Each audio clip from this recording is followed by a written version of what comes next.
Hey, it's James, Father's Rights and Resources, hashtag how I got custody. When I started out my court battle, I didn't need to consult with an expert, a lawyer, a psychologist. I didn't need the support of my family or friends to know that I needed to fight for my daughter. I didn't need any motivation outside of, there's my daughter, the mom's taking her, let me go after her. It's kind of a simplified way of looking at it, but that's all I needed.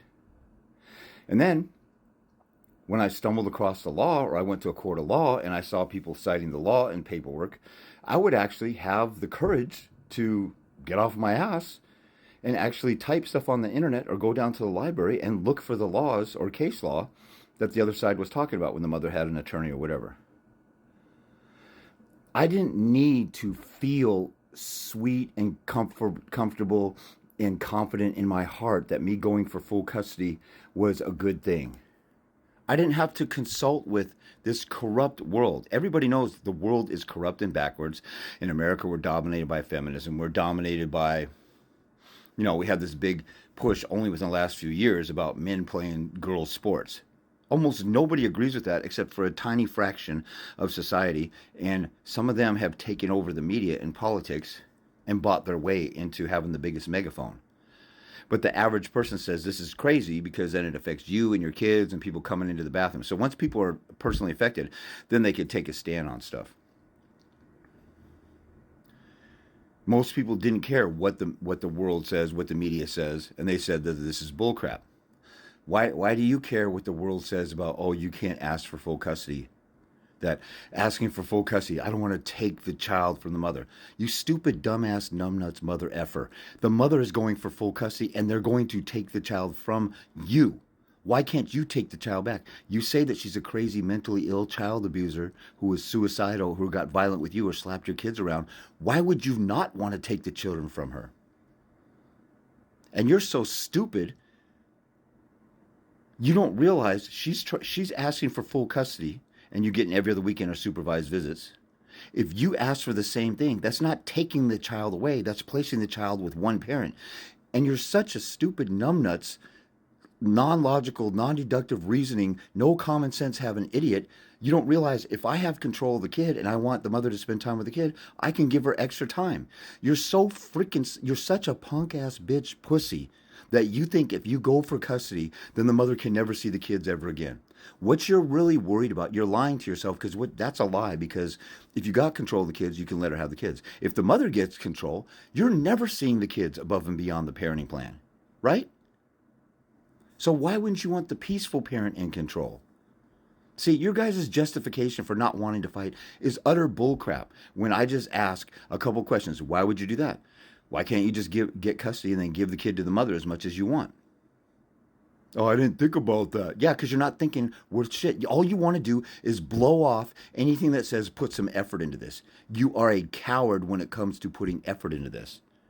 And the reason I could say that is because when I was tempted to give up, my own sister told me, my sister who's a year younger than me. So back then she was 30 when I was 31. And she said, James, just give her whatever she wants. You can give yourself an ulcer or a stroke fighting for this. My last two boyfriends got screwed in family court. They're going to screw you over. I said, I can't do that.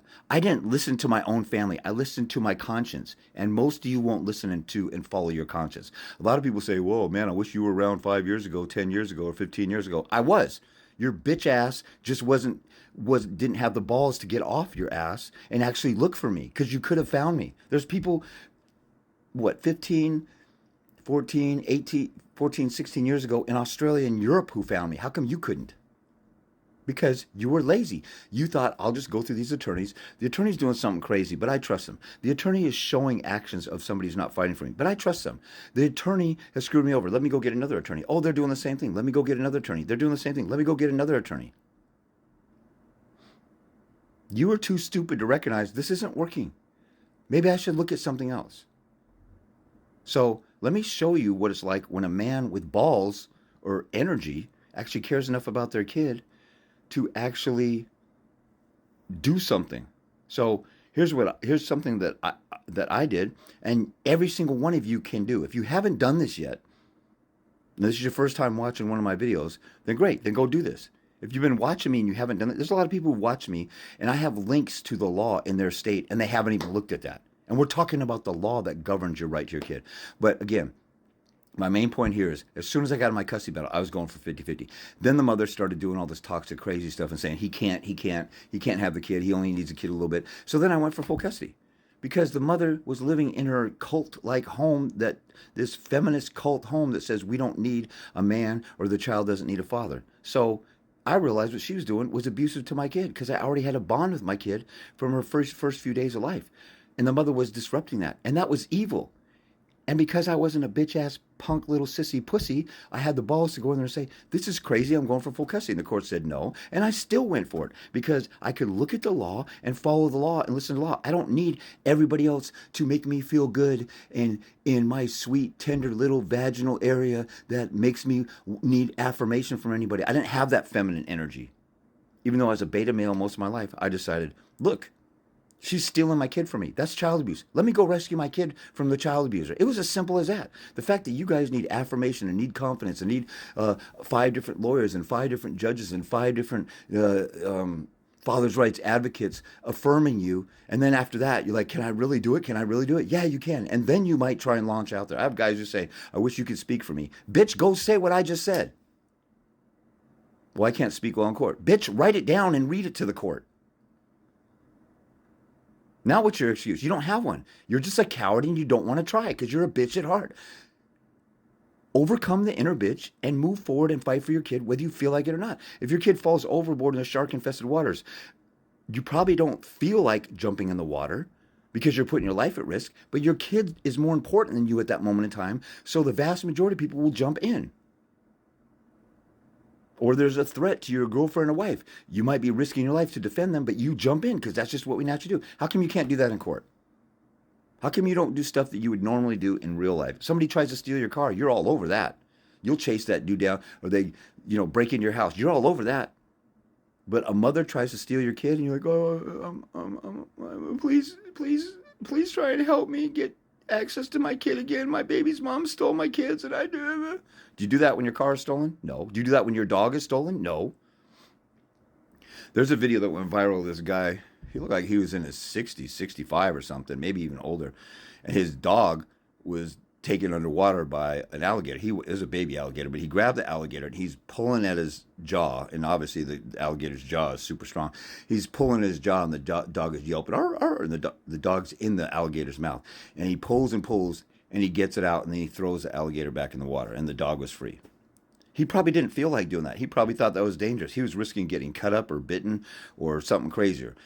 And like I said, the alligator was kind of small, but he valued his dog enough to do something about it. How come you don't value your children more than a dog? Anyway, let's take a look at what I would do. So check this out. There's this amazing thing on Google that's a search engine. You can type in stuff and it finds stuff for you. So I'm typing in Washington best interest of child fact. Actually, let's do a state that I don't even know off the top of my head. Let's do Wyoming. I already know Washington. Wyoming best interest of child factors. And then we have some results that tell us, look at this. Legal aid of Wyoming, custody, the basics in legal aid of Wyoming. So here they list the factors. They tell you the law. So all you got to do is copy and paste this to go find the law. Now they list it here. It says the quality relationship with each parent, giving adequate care, competence of a parent. So I would read this and say, the relative competence and fitness of each parent. My baby's mom is totally unfit because she doesn't want the child to have a father. Each parent's willingness to embrace the responsibilities of parenting. She won't embrace the responsibilities of sharing the kid. So she fails this, the ability of each parent to allow the care for the child without intrusion. Any other factors the court seems relevant. All the statistics and data and factors about children suffer when a father's not in the home. Now, if I do this and I actually go to the actual statute, oh, look at this. They got this case called Capin versus Capin. Here's some case law. I can copy and paste that and go read that and learn what the Court of Appeals in Wyoming says about the law. Oh, here goes Capin again. And then there's grandparent visitation. That's not something I would apply to. So let me see what happens when I search this. So I'm going to search this. And bam, here's the Wyoming statutes. Isn't that amazing? And I can actually read the law and look at these factors and copy and paste this into my argument. Copy and paste this, and then I have these different factors, and I'll write a paragraph of how the mother sucks at this and why I should have custody. Isn't that amazing? I could do my own stuff. And it only took me a couple seconds to use a mouse and Google to find it. Why can't you do this?